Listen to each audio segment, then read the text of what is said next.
업무 범위를 나누지 않는 이유.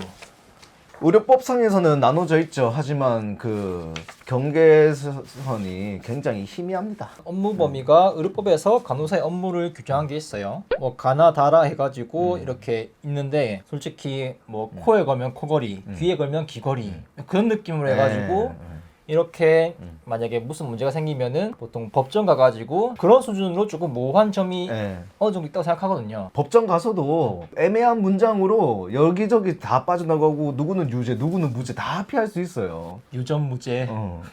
무죄. 그렇지, 그렇게 되는 거야 결국엔. 좋은 변호사 쓰면은 이제 무죄되고 막 그러는. 그래서 민간이 병원을 이길 수 없는 이유가 저는 여기에도 한몫한다고 보거든요. 그것도 그렇고 아니 이걸 떠나서 그냥 귀에 걸면 귀걸이, 코걸이 이런 거기 때문에 안타까운 거예요. 디테일하지 못하기 때문에. 매스컴에 나오는 피해 관련 이야기 아주 흔하잖아요. 피해 관련 이야기는 업무 범위 관련해 가지고 지켜지지 않는 그런 대표적 사례인데, 이제 우리 간호사가 EKG 심전도 찍는 거 이게 불법일까요? 합법일까요? 합법. 어떤 면에서 합법일 거라 생각하시나요? 의료인 범주 안에 들어서. 사실 이게 해석하기 나름이에요. 맞아. 불법일 수도 있고 합법일 수도 있어요. 저는 제일 처음에 불법을 생각했거든요. 근데 예전에 2009년에 이런 판례가 있어요. 우리가 얘기하는 심전도는 심장 초음파가 아닌 그냥 심전도 얘기하는 거예요. 이렇게 6개 딱 붙여가지고 하는 거. 이 심전도 검사 그 기사에 나온 게 있는데, 간호사 심전도 의사 지도에 있었다면 합법, 이런 판례가 있더라고요. 사실 이게 의료법상으로 우리가 아는 의사, 임상병리사들의 고유 업무라고 이렇게 규정돼 있다고 하더라고요. 제목처럼 간호사가 심전도 찍는 거는 의사의 지도가 있었다면은 합법이라고 이렇게 판결났는데, 또 최근에 나와 있는 이런 기사를 보니까 간호사가 하는 건 불법이다 이렇게 또 얘기는 하더라고요. 그래서 이게 의견이 달라요. 그래서 이런 법정까지 가가지고 판례를 받아야 되는 그런 모함이 있어요. 심전도라는 이런 것만 보더라도 흔히 얘기하는 게 잡부라고 하잖아요. 잡부. 우리가 예전에 찍었던 거에서도 한 번씩 쓰던 그런 단어였는데, 그만큼 간호사의 업무 범위가 잡일까지 포함될 정도로 많다. 이거 의료법 이거 다 하면 의사 지시하라는 이 말만 있으면 다 할 수 있어요. 디테일하게 좀 들어가야 돼요. 이거 우리 만약에 EKG 이거 불법이다라고 판결을 내렸다면 우리 IV 라인 다는 거, 주사 놓는 거, 투약하는 거 싹 다 불법일 거예요. 제가 이해한 바로는.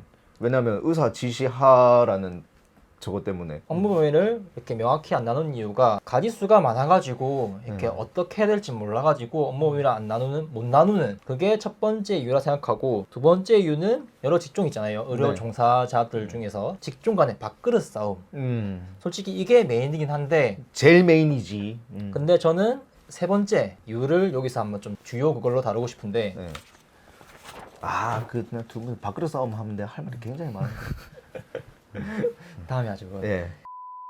이번 영상에서 다룰 세 번째 이유는 업무 범위를 어떻게 해서 명확하게 해놨잖아요. 그러면은 모호하게 여겨지는 것들이 명확해지는 거잖아요. 그렇게 되면은 고소 고발이 쉬워진다.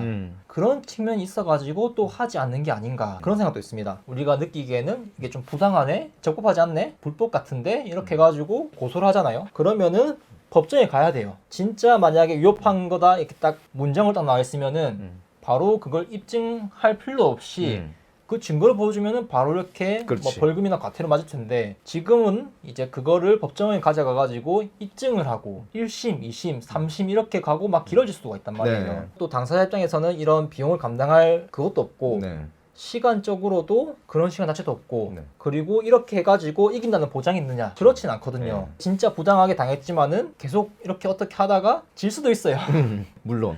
그리고 이긴다 해가지고 만약에 내가 변호사를 고용했다, 그런 거에 대한 또 변호사 비용을 승소한 데에서 보장을 받을 수 있느냐? 제가 알기로는 100%는 못 받고 뭐 5%, 10% 이렇게밖에 못 한다고 하더라고요. 진짜 내가 정의감에 불타가지고 이런 정의를 실현하기 위해서 했지만 나만 그냥 힘들어지는 거예요. 비용 앞에서 모두가 무릎을 꿇어가지. 돈이나 세월이나 이런 문제가 커지면은 나중에 나의 취업에서 문제가 생길 수도 있어요. 원하는 만큼 그 시간 딱 엄청 빨리 되지도 않아 그게. 재판 같은 경우에는 이제 1년, 2년 막 이렇게 걸리기도 하거든요. 그 시간 동안 취업 일도 제대로 못하고 맞아요. 막 하는 게 누군가 고발한다고 해서 포상금을 주는 것도 아니고 진짜 그저 자신이 정의 실현한 것에 대한 만족감 말고는 없는 거예요. 그렇다고 또 이렇게 실현해가지고 어떻게 사회적으로 개선 있느냐? 그것도 아니거든요. 아니지. 안 바뀌어요.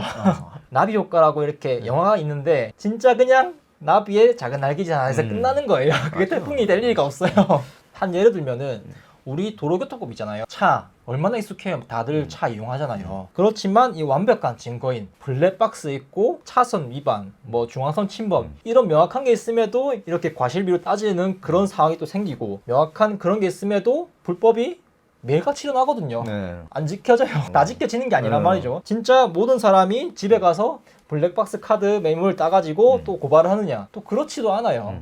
진짜 만약에 포상금을 주면은 진짜 다 할 수 있겠지만 그렇지 않기 때문에 보통 나의 기분이 좀 괜찮아지고 뭐 다른 할 일이 있으면은 금세 있거든요. 맞아요. 근데 이런 진짜 빼도 박도 못할 그런 증거가 나오고 있음에도 이런 명확한 그런 기준도 있음에도 안 지켜지는 게 있는데 업무 범위가 명확해진다 해가지고 지켜질 수 있을까? 절대. 그렇죠. 이게 이건 있을 것 같아요. 만약에 좀 구체적이어지고 좀 구분되고 일반인들한테 어떻게 많이 알려진다 하면은 어떻게든 고소 고발이 들어올 거 아니에요. 네네. 이제 이런 거에 대한 좀 대응을 하기 위해서 경각심을 가지겠지만 이제 보면은 우리 막 평가할 때 경각심을 가지고 대비를 하잖아요. 그런 느낌으로 이런 좀 변화가 있을 것 같긴 한데 변화가 생긴다면은 확실히 이전보다는 문제 해결이 쉬워질 거예요. 왜냐면은 이런 기준이 있기 때문에 바로 과태료 때려버릴 수 있고 이런 법원으로 가야 되는 이제 그런 시간적 그런 문제 그런 것도 줄일 수 있고 환자분들 입장 비의료인들 입장에서는 의료라는 게 솔직히 생소하잖아요. 어렵죠. 자신이 무슨 병을 앓고 있는지 그거에 대해서도 자신이 무슨 약을 먹고 있는지 어떤 성분인지 그거에 대해서도 이렇게 잘 모르는 사람 많은데 의료에 법까지 대한 어떻게 알겠어? 맞아요. 법까지 어떻게 그렇게 다 알 수 있겠어요. 자신에 대한 그 병리적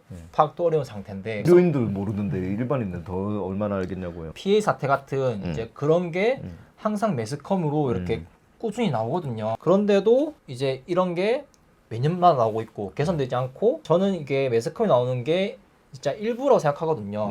매스컴에 나오지 않는 암암리에 행해지는 불법적인 행위들이 저는 있다고 생각해요. 근데 이게 근절되려면은 이게 필요해요. 범위를 나누는 체계가 필요하고 다 같이 이런 부당한 것에 대해서 하지 않는 그런 자세가 필요해요. 그렇지만 지금 어때요? 부당한 일을 시키는 상황이 발생했다. 안 하잖아요? 그럼 누군가 해요. 그렇기 때문에 근절이 안 되는 것도 있다 생각하거든요. 그 사람도 안 하면은 또 다른 누군가 하고 그런 상황이 생기기 때문에 근절이 안 되는 거 생각하는데 다 같이 안 해버리면은 어떻게든 해결할 수 있지 않을까. 근데 진짜 할 사람이 없어가지고 이렇게 시키는 거면은 그거를 안 해버려도 되잖아요. 포기해도 되는데 그런 거 포기하지 않고 어떻게든 하려고 준법 정신이 없어서 그런가. 항상 핑계대는 게 우려 먹는 거잖아요. 인력난, 경쟁이 어렵다. 이제 그런 게 그 자신들의 그 부당한 그 행위들을 정당화할 수 있다 그런 생각도 있는 것 같아요. 근데 도대체 사람들은 이 인력난의 원인에 대해서 한 번쯤은 생각을 해봤을까? 생각을 한 번쯤은 하지만 금세 까먹겠죠. 그러니까 인력난이 왜 생길까라는 생각을 하면은 과연 정말 면허 소지자가 없어서 그럴까? 아니면 이걸 하려고 하는 사람이 없어서 그럴까? 라고 생각할까? 그렇게 생각을 해서 저는 계속 이런 게 이루어지고 있다고 보거든요. 왜 이게 계속 이런 것들이 생기냐? 병원에서 더 인건비를 쓰려고 하지 않으니까요. 병원에 간호사가 없는 이유가 면허 소지자가 없어서가 아닌데. 맞죠. 제가 최근에 뉴스 봤는데 한국 원자력병원 알죠? 알죠. 좀 유명하잖아요. 규모도 크고. 그 병원이 재정적 위기가 있다고 하더라고요. 솔직히 그런 병원이 그런 위기가 있을까 듣고 상당히 신기했거든요. 이런 일이 있구나 그런 느낌이라가지고 그 병원이 적자가 계속 난대요. 그래가지고 어떤 일이 발생하냐, 그러니까 직원들 월급이 밀린대요. 그 큰 병원에서. 솔직히 있을 수 없는 그런 상상 속의 그런 일이 현실로 다가왔긴 한데 뭐 일단 월급을 줄긴 줬는데 그 기사를 계속 읽어보니까 이번 월급은 반밖에 안 들어올 것 같다 그런 얘기도 하더라고요. 그럼 안 되지 않아? 막 현실적인 그런 문제가 있기도 하지만은 이런 문제가 발생하기 전에 어떻게든 뭐 똑똑하신 분들, 힘 있는 분들이 모여가지고 어떻게 문제 해결을 좀 할 그런 게 필요할 거 생각하는데 아무도 손대려고 하지 않아요. 맨날 의료 종사자들만 이렇게 목소리를 내고 있고 이거를 해결해 줄 수 있는 분들은 손을 안 대고 있잖아요. 그러니까 여러분들 잘 생각하셔야 돼요. 아니 그 큰 병원에 환자도 많이 오는데 왜 직원들 월급은 못 줄까? 적자가 날까? 왜 그렇겠냐고 생각을 해봐야 돼요. 맞아요. 그 기사 내용에서도 수가가 안 나오는 그런 과들이 많기 때문에 적자를 면할 수 없다. 그런 내용을 또 담았더라고요. 그렇지만 이제 다른 병원 같은 경우에는 흑자를 보는 경우도 많아요. 특히 이번 코로나로 해가지고 전국 병원이 조 단위의, 그러니까 전체적으로 몇 개월 만에 조 단위의 수익을 얻었다. 그런 뉴스도 있더라고요. 근데 이렇게 매번 돈은 없다고 하지만 뉴스에서는 이렇게 돈을 벌다 나오고 우리가 이렇게 또 그 재무제표를 찾아볼 수 있는 그런 사이트도 있고 그렇지만 간호사 인력은 구해지지 않고 구해지지 않는 걸까? 안 구하는 거 구하는 아닐까? 거. 그런 의혹에 좀 덧붙일 만한 단서들이 갑자기 없던 진료과가 생겨나면서 새로운 의사가 와요. 돈은 없는데 어디선가 의사는 구해서 와요. 돈은 없는데 병원 증축이나 어떤 시설이나 설비는 자꾸 상당한 비용이 들어갈 것 같은데 어떻게든 과감히 투자를 하더라고요. 비용은 어떻게든 다 메꾸는 것 같은데 그 돈이 다 어디서 나오는 건지 과연 그걸 다 대출로 하는 건지 지금 금리도 상당한데 이거에 대해서 이렇게 할 수 있음에도 얘네들은 하지 않고 있다. 이런 거를 객관적으로 보여줄 수 있는 게 재무제표 생각하거든요. 재무제표도 보지 않고 그냥 얘네들은 할 수 있는데 안 하는 것 같다. 이렇게 하면은 그냥 떼쓰기 정도밖에 안 된다 생각해요. 너무 맞아. 객관성이 부족하고 좀 감정이 호소하는 듯한. 결국 뭐 물가가 이 정도 올랐는데 뭐 요 정도밖에 뭐 이거는 너무 좀 맥락 없는 생각이라고 생각을 하고 원인 분석 왜 이렇게 우리가 힘들게 일했는데 왜 더 나아지지가 않느냐 이런 거를 진짜 좀 조금만 생각해봐도 알 건데 재무제표 공시한 282개 병원 중에서 자신 속한 병원이 거기 올라가 있고 자기가 일하는 거에 대해서 좀 문제의식이 있다. 그러면 한번 찾아보고 이렇게 서로 공유하고 이런 인식이 퍼지다 보면은 어느 순간 객관적인 시각으로 해가지고 문제 해결에 그런 순간이 오지 않을까.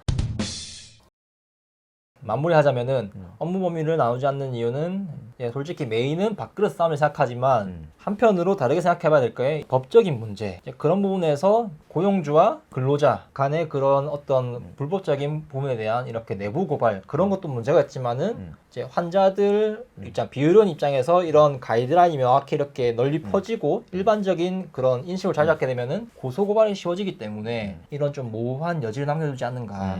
이렇게 모호하게 남겨두면은 비용적인 리스크, 시간적인 리스크 그거를 감당할 능력이 안 되는 사람들은 일찌감치 그냥 포기하겠죠.